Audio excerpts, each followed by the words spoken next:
Hello friends, नमस्ते। Welcome to my YouTube channel nursing with Mukesh. तो friend, कैसे हो? आशा करता हूं कि अच्छे होंगे। फ्रेंड, जैसा कि आप सबको पता है कि एनाटॉमी फिजियोलॉजी में हमारा चल रहा है नर्वस सिस्टम। और फ्रेंड, पिछली 2 क्लासें हो चुकी है नर्वस सिस्टम की, और आशा करता हूं कि आपको समझ में आया होगा। अच्छा रेस्पॉन्स आ रहा है। शायद अच्छी लगी आपको क्लासें। तो फ्रेंड, जितना हो सके चैनल को सब्सक्राइब करो। आप जितना सब्सक्राइब करोगे उतनी मेहनत करूंगा मैं। ठीक है फ्रेंड? तो फ्रेंड, पिछली क्लास में हमने नर्वस सिस्टम में बात की थी न्यूरॉन्स की। वहां पे एक डायग्राम बनाया था न्यूरॉन्स का, और उसके पार्ट्स के बारे में बात की थी, क्या क्या फंक्शंस है पार्ट्स के, वो भी हमने यहाँ पे डिस्कस किया था। तो फ्रेंड, उससे पहले क्लास में मैंने बताया था कि जो नर्वस सिस्टम है फ्रेंड, हमारा 2 सेल से मिलकर बना होता है। एक होता है न्यूरॉन्स, एक होता है न्यूरोग्लिया। तो न्यूरॉन्स में हमने बात की फ्रेंड न्यूरॉन्स की। उसके बाद वहां पे एक टर्म आई थी एक्शन पोटेंशियल। कुछ छोटी छोटी कई बार एग्जाम में पूछ लेते हैं। तो आज हम बात करेंगे एक्शन पोटेंशियल। उसके बाद नेक्स्ट क्लास में सिनेप्स एंड न्यूरोट्रांसमीटर भी शब्द आया था यहाँ पे पिछली क्लास में। तो उसके बारे में भी डिस्कस करेंगे। उसकी भी एक अलग से क्लास ली जाएगी। ठीक है फ्रेंड? तो आज हम फिर उसके बाद हम बात करेंगे न्यूरोग्लिया की। ठीक है फ्रेंड? तो आज हम बात करेंगे फ्रेंड एक्शन पोटेंशियल, जो आज की हेडिंग है द एक्शन पोटेंशियल। ठीक है फ्रेंड? आज का ये पूरा टॉपिक है। 20 मिनट की 25 मिनट की जितनी भी क्लास है वो एक्शन पोटेंशियल के बारे में बात करेंगे, यानी कि नर्व इंपल्स। एक तरह से एक्शन पोटेंशियल क्या होता है मैंने पिछली क्लास में बताया था, शॉर्ट वीडियो में भी बताया था। नर्व इंपल्स होती है जो किस प्रकार जनरेट होती है और किस प्रकार ट्रांसमिशन होता है उसका, और ये किस में होती है? न्यूरॉन्स में होती है फ्रेंड। ठीक है फ्रेंड? तो यहां पे हम हेडिंग डाल देते हैं फ्रेंड द एक्शन पोटेंशियल। ठीक है फ्रेंड? द एक्शन पोटेंशियल, इसको क्या बोल सकते हो? नर्व इंपल्स भी बोलते हो। क्या बोल सकते हैं फ्रेंड? Nerve impulse. क्या बोल सकते हैं? नर्व इंपल्स भी बोल सकते हैं इसको फ्रेंड।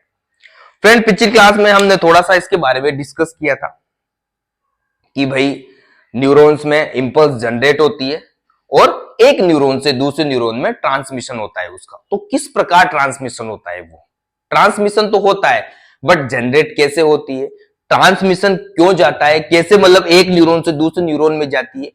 एक न्यूरॉन से दूसरे न्यूरॉन में जाएगी ना फ्रेंड, तो वहां पे हम बात करेंगे सिनेप्स और न्यूरोट्रांसमीटर होते हैं, वो करते हैं। बट यहां पे ट्रांसमिशन हो रहा है, एक न्यूरॉन्स में पूरे न्यूरॉन्स में जा रही है, तो वहां पे इसको क्या बोलेंगे? Action potential. अब यहां पे फ्रेंड हम बात करें एक्शन पोटेंशियल की, तो यहां पे हम बात करें फ्रेंड, जो न्यूरॉन है या नर्व सेल है, उसके चारों तरफ किससे घिरी होती है? वो प्लाज्मा में। एक तरह से नर्व सेल है, न्यूरॉन्स क्या है? नर्व सेल है न्यूरॉन, तो वो किससे घिरी होती है? प्लाज्मा मेम्ब्रेन से या नर्व मेम्ब्रेन से, या आप कोई भी सेल मेम्ब्रेन बोल सकते हो। ठीक है? उससे घिरी होती है। और उसके चारों तरफ, उसके दोनों तरफ अंदर और बाहर क्या होते हैं? आयन होते हैं। और उन आयनों का जो आदान प्रदान होता है, अंदर जा रहे हैं बाहर जा रहे हैं आयन, या आयन का ट्रांसमिशन होता है, या आयन का डिफ्यूजन होता है, उसकी वजह से क्या होता है? नर्व इंपल्स का ट्रांसमिशन होता है। अब वो किस प्रकार होता है वो यहां पे हम बात करेंगे। तो यहां पे हम फ्रेंड बात करें कि 2 प्रकार से हम यहां पे एक तरह से समझने के लिए 2 भागों में डिवाइड करेंगे। एक्शन पोटेंशियल को 2 भागों में डिवाइड करेंगे। यहां पे हम बात करेंगे फ्रेंड कि जब नर्व सेल यानी न्यूरॉन्स, ठीक है, जब क्या होता है? रेस्टिंग स्टेज में होता है। किस में होता है फ्रेंड? रेस्टिंग स्टेज में। रेस्टिंग स्टेज में होता है न्यूरॉन।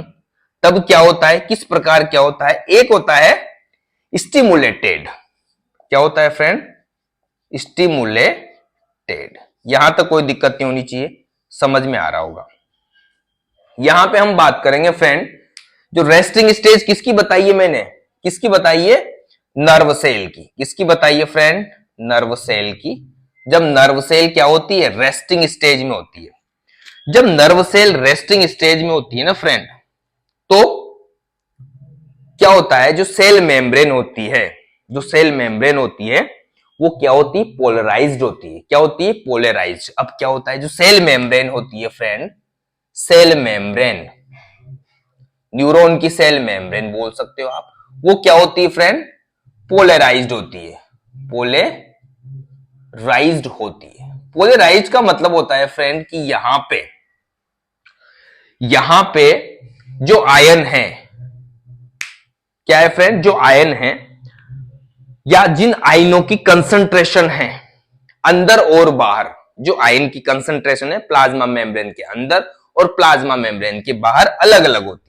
जैसे मान लो ये न्यूरॉन है, ये प्लाज्मा मेम्ब्रेन है, ठीक है, ये इंट्रासेलुलर फ्लूइड है, इंट्रासेलुलर, ये एक्स्ट्रा सेलुलर फ्लूइड है, ठीक है, एक्स्ट्रा सेलुलर। फ्रेंड आपको पता है ना इंट्रासेलुलर एक्स्ट्रा सेलुलर क्या होता है, बता दो थोड़ा सा। इंट्रासेलुलर, जो इंट्रासेलुलर फ्लूइड होता है फ्रेंड, यहां पे मैं बात करूं, ये सेल है मान लो, जो इसके अंदर जो फ्लूइड पाया जाएगा फ्रेंड, इसके अंदर जो फ्लूइड पाया जाएगा सेल के अंदर, उसको बोला जाता है इंट्रासेलुलर फ्लूइड, और सेल के जो बाहर होता है उसको बोला जाता है एक्स्ट्रा सेलुलर फ्लूइड। क्या बोला जाता है, एक्स्ट्रा सेलुलर फ्लूइड। अब एक्स्ट्रा सेलुलर फ्लूइड को भी दो भागों में डिवाइड किया है फ्रेंड, एक होता है इंटरस्टिटियल, स्टीटियल, एंड एक होता है इंट्रावेस्कुलर। इंटरस्टिटियल का मतलब होता है यहां पे वेसल्स होती है ना फ्रेंड, वेसल्स, जो वेसल्स के अंदर हैं वो तो हो गया इंट्रावेस्कुलर, एक्स्ट्रा सेलुलर में वो तो हो गया इंट्रावेस्कुलर, और जो वेसल्स के बाहर है फ्लूइड वो हो गया इंटरस्टिटियल। तो इस प्रकार ये इंट्रासेलुलर एक्स्ट्रा सेलुलर फ्लूइड होता है। एक्स्ट्रा सेलुलर भी दो प्रकार का होता है, इंटरस्टिटियल एंड इंट्रावेस्कुलर फ्लूइड, ठीक है फ्रेंड। तो ये फ्लूइड के बारे में थोड़ा सा बताया था मैंने, क्योंकि यहां हम आज हमारे इस टॉपिक में फ्लूइड, इंट्रासेलुलर और एक्स्ट्रा सेलुलर फ्लूइड के बारे में चर्चा होगी। तो कहां थे फ्रेंड हम, क्या होता है, पोलराइज होता है, जो सेल मेम्ब्रेन है उसके बाहर और सेल मेम्ब्रेन के अंदर क्या हो जाता है, डिफरेंस होता है किसका, जो आयन है उसकी कंसंट्रेशन का। इसका मतलब ये हो सकता है कि जो, जैसे मान लो ये न्यूरॉन है, ठीक है, तो इसके बाहर रहेगा पॉजिटिव और इसके अंदर रहेगा नेगेटिव, यानी दोनों में चेंज है, इसको बोलेंगे पोलराइज्ड। समझ रहे हो, इंट्रासेलुलर ये सेल मेम्ब्रेन समझो आप न्यूरॉन की, इसके बाहर कौन सा आयन है, ये पॉजिटिव आयन और ये नेगेटिव आयन, ठीक है। अब फ्रेंड आपने पढ़ा होगा सेल में, या जब सेल पढ़ाई थी तो आपको पता होगा, नहीं भी पता हो तो मैं आपको बता दूं, जो हमारी सेल होती है ना फ्रेंड, ये सेल है मान लो, तो इसके अंदर तो होता है पोटेशियम आयन सेल के अंदर, यानी इंट्रासेलुलर फ्लूइड में, और एक्स्ट्रा सेलुलर जो फ्लूइड बताया था उसमें सोडियम आयन होते हैं। क्या होते हैं, sodium ion. Extra cellular fluid में जो मेन आयन होगा वो सोडियम आयन होता है, और इंट्रासेलुलर फ्लूइड में पोटेशियम आयन होगा। अब यहां पे फ्रेंड देखो, ये एक्स्ट्रा सेलुलर बताया मैंने और ये इंट्रासेलुलर बताया, तो यहां पे तो माइनस है फ्रेंड, यहां पे क्या होगा फ्रेंड, दिखाई दे रहा है आपको, क्लियर दिखाई दे रहा है ना, ठीक है। यहां पे क्या होगा फ्रेंड, माइनस इसलिए क्योंकि यहां पे बहुत सारे प्रोटीन्स होते हैं और ऐसे मॉलिक्यूल्स होते हैं जो वहां पे क्या बनाते हैं, नेगेटिव आयन बनाते हैं। क्या बनाते हैं फ्रेंड, नेगेटिव आयन बनाते हैं इंट्रासेलुलर फ्लूइड में। तो यहां पे वैसे पोटेशियम आयन इंट्रासेलुलर है, बट इस पॉजिटिव आयन की मात्रा कम होती है, इसकी वजह से यहां पे जो आयन होगा वो नेगेटिव होगा, ठीक है फ्रेंड। तो यहां पे क्या होगा, बाहर क्या होता है, एक रेस्टिंग स्टेज की बात कर रहा हूं मैं, रेस्टिंग स्टेज में यहां पे न्यूरॉन के बाहर होगा सोडियम आयन, और अंदर होगा कैल्शियम आयन होगा, पोटेशियम आयन, और अंदर होगा नेगेटिव आयन। तो यहां पे डिफरेंस होता है, बाहर होता है पॉजिटिव आयन और अंदर होता है नेगेटिव आयन। तो इसकी वजह से यहां पे क्या होता है फ्रेंड, इसकी वजह से क्या होता है, यहां पे पोलराइज्ड होता है, ये पोलराइज होता है, दोनों की कंसंट्रेशन अलग होती है, या दोनों की जो चार्ज होता है, इलेक्ट्रिकल चार्ज प्लस माइनस होता है, ठीक है फ्रेंड। यहां तक कोई दिक्कत नहीं होगी। इन रेस्टिंग स्टेज में अभी तक कुछ नहीं हुआ, अभी तक नर्व ने कोई भी इंपल्स जनरेट नहीं की, कुछ भी नहीं हुआ अभी, ठीक है फ्रेंड। अब आगे चलते हैं। अब जैसे रेस्टिंग स्टेज में क्या होता है, रेस्टिंग स्टेज में ये आयन अपनी वो एक दूसरे के, ये अंदर जाता रहता है, ये बाहर आता रहता है, ये अंदर जाता रहता है, ये बाहर आता रहता है, एक तरह से अपनी क्या है वो जैसे डिफ्यूजन होता है ना हाई कंसंट्रेशन से, जैसे मान लो इसकी कंसंट्रेशन बढ़ी तो ये अंदर चला गया, इसकी कंसंट्रेशन बढ़ी तो ये बाहर आ गया, इस प्रकार चलता रहता है। अब यहां पे स्टिमुलेटेड फेज में क्या होगा फ्रेंड, जो सोडियम आयन है ना, सोडियम आयन, ये सोडियम आयन क्या है, इधर माइनस इधर माइनस इधर माइनस इधर प्लस, ये सोडियम आयन है ना अंदर घुस जाता है इसमें, इसके अंदर घुस जाता है, किससे, सोडियम पंप के द्वारा, किससे, या सोडियम चैनल बोल सकते हो आप, सोडियम चैनल्स के द्वारा ये इंट्रासेलुलर फ्लूइड में एंटर हो जाता है। किसमें फ्रेंड, इंट्रासेलुलर फ्लूइड में क्या हो जाता है, इंटर हो जाता है, इंट्रासेलुलर फ्लूइड में इंटर हो जाता है। और यहां पे जब इंटर होगा तो यहां पे जो माइनस आयन है या नेगेटिव आयन है वो क्या हो जाएंगे फ्रेंड, पॉजिटिव हो जाएंगे। क्या हो जाएंगे, पॉजिटिव हो जाएंगे। और इसको बोलेंगे फ्रेंड, इसको बोलेंगे डीपोलराइजेशन। क्या बोलेंगे, डीपोलराइजेशन। क्या बोलेंगे, या डीपोलराइज हो जाते हैं या डीपोलराइजेशन बोलेंगे। या फिर यहां पे क्या होगा, यहां पे एक्शन पोटेंशियल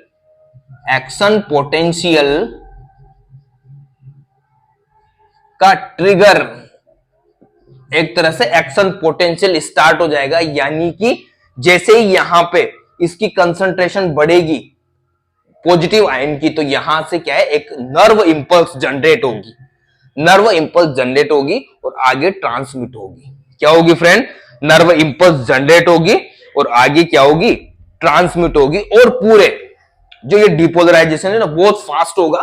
पूरे न्यूरॉन्स, जो पूरा न्यूरॉन है, ये हमारा न्यूरॉन है, ये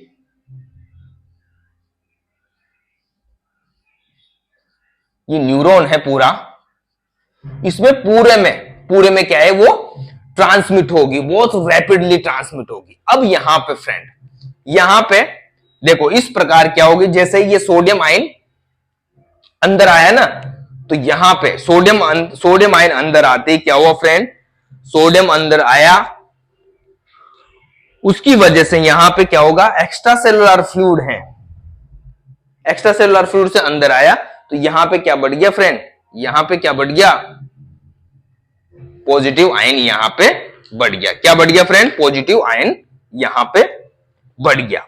उसके बाद पूरा जो एक्शन पोटेंशियल है पूरा with in few minutes, few second में, मतलब सेकंड से भी मिली सेकंड में ये पूरे नर्व में क्या हो जाएगी, इंपल्स क्या हो जाएगी, इसका एक्शन पोटेंशियल होगा, पूरे इंपल्स में, पूरे नर्व्स में क्या हो जाएगी, ट्रांसमिशन हो जाएगा नर्व का। क्या हो जाएगा फ्रेंड, नर्व का ट्रांसमिशन हो जाएगा। अब यहां पे क्या होगा फ्रेंड, सोडियम चैनल खुल गया। अब यहां पे क्या बन गई, यहां पे पॉजिटिव आयन, यानी पॉजिटिव आयन की कंसंट्रेशन बढ़ गई यहां पे, ठीक है ना। तो यहां पे से अब पॉजिटिव आयन अपने को क्या करना है, रीपोलराइज करना है, वापस रेस्टिंग स्टेज में आना है ना। रेस्टिंग स्टेज में भी तो आओगे ना, क्योंकि यहां पे तो बढ़ गया। अब इसको बढ़ाने के लिए यहां पे जो पोटेशियम चैनल है, पोटेशियम चैनल या पोटेशियम पंप बोल सकते हो, सोडियम पोटेशियम पंप भी बोल सकते हो, या सोडियम पोटेशियम चैनल भी बोल सकते हो। तो इनके द्वारा क्या होगा, जो पोटेशियम है वो एक्स्ट्रा सेलुलर फ्लूइड में आउट हो जाएगा। एक्स्ट्रा सेलुलर फ्लूइड में क्या हो जाएगा फ्रेंड, आउट हो जाएगा, बाहर हो जाएगा। इंट्रासेलुलर फ्लूइड से एक्स्ट्रा सेलुलर फ्लूइड में बाहर हो जाएगा। जैसे ही ये डिपोलराइजेशन होता है, उसी प्रकार जैसे डिपोलराइजेशन हुआ उसके फ्यू सेकंड बाद जैसे ही इंपल्स जनरेट हुई और वैसे ही या कंडक्शन स्टार्ट हुआ, वैसे ही पोटेशियम आयन बाहर निकल जाता है एक्स्ट्रा सेलुलर फ्लूइड में। एक्स्ट्रा सेलुलर फ्लूइड में निकलते ही क्या होता है फ्रेंड, एक तरह से क्या हो गया, वही यहां पे पॉजिटिव आयन था वो वापस नेगेटिव आयन की मात्रा बढ़ जाएगी, यहां पे पॉजिटिव बढ़ जाएगा। ठीक है, वापस कौन सी स्टेज आ गई, वही रेस्टिंग फेज, यही रेस्टिंग फेज आ जाएगी, वही रेस्टिंग फेज आ जाएगी। वही क्या हो जाएगा, पोलराइजेशन हो जाएगा या पोलराइज हो जाएगी। ठीक है ना फ्रेंड, पोलराइज हो जाएगी। तो यहां पे जो ये सोडियम पोटेशियम चैनल है friend, sodium and potassium channel, इनकी वजह से ही क्या होता है फ्रेंड, एक्शन पोटेंशियल होता है। क्या होता है? एक्शन पोटेंशियल होता है, नर्व इंपल्स जनरेट होती है और ट्रांसमिशन होता है उसका। किसकी वजह से? जो सोडियम पोटेशियम पंप है। और ये लगातार क्या करते रहते हैं, जैसे सोडियम अंदर आएगा तो पोटेशियम को बाहर निकाल देगी, पोटेशियम अंदर ज्यादा है तो सोडियम को बाहर निकाल देगी। इस प्रकार ये प्रक्रिया चलती रहती है और polarisation, repolarisation, depolarisation, polarisation, depolarisation and repolarisation चलता रहता है, जिसकी वजह से हमारी नर्व इंपल्स आती है, जनरेट होती है, ट्रांसमिट होती है और दूसरे न्यूरॉन्स में जाती है। दूसरे न्यूरॉन्स में जाएगी, उसके लिए हम कल बात करेंगे। सिनेप्स और न्यूरोट्रांसमीटर होते हैं, उनके थ्रू जाती है, वो कैसे जंप करके दूसरे न्यूरॉन में जाती है। अब यहां पे फ्रेंड एक बात है, जो माइलेटेड न्यूरॉन होता है, ये न्यूरॉन है, मान लो ये माइलेटेड न्यूरॉन है, ऐसे बना दूं मैं, ये क्या है? ये माइलेटेड न्यूरॉन है। एक दूसरा कौन सा होता है? अनमाइलेटेड न्यूरॉन। तो जो माइलेटेड न्यूरॉन है, इसमें जब डीपोलराइजेशन होगा, यानी जब इंपल्स जनरेट होगी और ट्रांसमिट होगी, तो वही यहां पे होगी, सिर्फ और सिर्फ यहां पे। ये क्या है? Nodes of Ranvier. Nodes of Ranvier किसमें होगी फ्रेंड? नॉड्स ऑफ रेनवियर किसमें होगी फ्रेंड? कितने मिनट की क्लास होगी फ्रेंड? आज थोड़ी शॉर्ट क्लास रहेगी, ज्यादा लंबी क्लास नहीं होगी आज। नोड्स ऑफ रेनवियर, ठीक है। तो अब यहां पे क्या होगा देखो फ्रेंड, जैसे मान लो यहां पे, ये यहां पे मान लो यहां पे पोलराइजेशन हुआ, यहां पे नर्व इंपल्स जनरेट हुई, तो आगे जब वो आएगी तो उसको ऐसे आके ऐसे आना पड़ेगा, ऐसे। तो एक तरह से लीप यानी जंप करके वो आएगी। क्या करके आएगी? जब पोलराइजेशन होता है तो वो क्या करके आएगी फ्रेंड? जंप करके आएगी, एक नोड्स ऑफ रेनवियर से दूसरे नोड्स ऑफ रेनवियर में। जब इंपल्स, नर्व इंपल्स एक नोड्स ऑफ रेनवियर से दूसरे नोड्स ऑफ रेनवियर में जंप होके आती है, तो उसको बोला जाता है फ्रेंड, उसको बोला जाता है साल्टेटरी कंडक्शन। क्या बोला जाता है फ्रेंड? Saltatory conduction. क्योंकि यहां पे सोडियम, साल्ट किससे लिया है? सोडियम से। क्योंकि यहां पे सोडियम इंट्रासेलुलर फ्लूइड में जा रहा है, जिसकी वजह से डीपोलराइजेशन हो रहा है। डीपोलराइजेशन की वजह से नर्व इंपल्स जनरेट हो रही और कंडक्शन हो रहा है उसका। तो इसको बोलेंगे जब माइलेटेड न्यूरॉन में, किसमें फ्रेंड? माइलेटेड न्यूरॉन की बात कर रहा हूं मैं। इसमें क्या बोलेंगे? इसको साल्टेटरी कंडक्शन बोलेंगे, जब एक नोड से दूसरे नोड में जंप करके जाएगी। क्योंकि सीधी तो नहीं जा सकती ना, सीधी जाएगी तो कैसे जाएगी? यहां इंपल्स जनरेट हुई तो आगे तो माइलिन सीट आ गई, माइलिन सीट की वजह से माइलेटेड में वो जंप करके जाएगी, दूसरे में भी जंप करेगी। तो इसकी स्पीड जो अनमाइलेटेड है उसकी अपेक्षा अधिक होगी, क्योंकि जंप करके जा रही है। एक सिंपल तरीके से मैंने पिछली क्लास में बताया था, एक हम सिंपल तरीके से जाए और एक यूं करके जंप करके जाए, फिर जंप करके जाए, तो उसमें स्पीड अधिक होगी फ्रेंड। उसमें क्या होगी फ्रेंड? उसमें स्पीड अधिक होगी और इसको बोला जाता है साल्टेटरी कंडक्शन। क्या बोला जाता है फ्रेंड? साल्टेटरी कंडक्शन बोला जाता है, ठीक है फ्रेंड। और ये जो पूरा एक्शन पोटेंशियल होता है, पूरा सोडियम पोटेशियम पंप के द्वारा। फ्रेंड, जब लोकल एनेस्थीसिया दिया जाता है तो दर्द गायब क्यों हो जाता है? जब लोकल एनेस्थीसिया देते हैं हम, तो वो क्या करता है, जो ये सोडियम पंप है, सोडियम चैनल है, उसको ब्लॉक कर देता है। जैसे मान लो ये सोडियम जा रहा है, ये सोडियम इधर जा रहा है यहां पे, तो वो क्या करेगा, यहां पे एक ब्लॉक बना देगा, जिससे ये सोडियम वापस इसमें नहीं जा पाएगा, न्यूरॉन में जा ही नहीं पाएगा। न्यूरॉन में नहीं जा पाएगा तो हमें फील नहीं होगा दर्द, उस जगह का दर्द ब्लॉक हो जाएगा, उस जगह का पेन, उस जगह का सेंसेशन क्या हो जाएगा, ब्लॉक हो जाएगा। इस प्रोसेस में काम करता है लोकल एनेस्थीसिया। ये किसको ब्लॉक करता है फ्रेंड? जो लोकल एनेस्थीसिया है ना फ्रेंड, वो सोडियम चैनल को, या सोडियम जो चैनल है उसको ब्लॉक कर देता है, जिसकी वजह से हमें पेन का सेंसेशन नहीं आ पाता, उसकी वजह से हमें पेन नहीं होता क्योंकि वो इंट्रासेलुलर फ्लूइड में नहीं जा पाता। और यहाँ पे माइलेटेड जो न्यूरॉन है उसमें जो कंडक्शन की स्पीड होगी वो अनमाइलेटेड न्यूरॉन से अधिक होगी। ठीक है फ्रेंड, क्योंकि इसमें माइलिन सीट होती है, उसकी वजह से माइलिन सीट को वो क्या है जंप करके लीप करके जाता है, जिसकी वजह से क्या है उसकी स्पीड बढ़ जाती है। तो फ्रेंड ये था एक छोटा सा टॉपिक था, 20 मिनट का भी नहीं हुआ, ठीक है ना।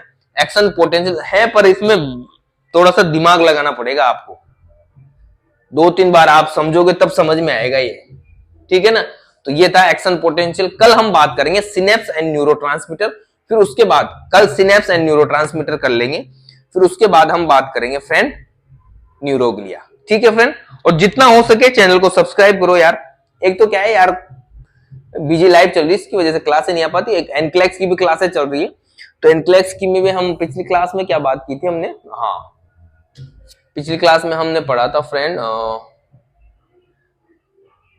फर्स्ट में तो लेबोरेटरी टेस्ट हो गया था, दूसरी क्लास में हमने पढ़ा था डायग्नोस्टिक टेस्ट।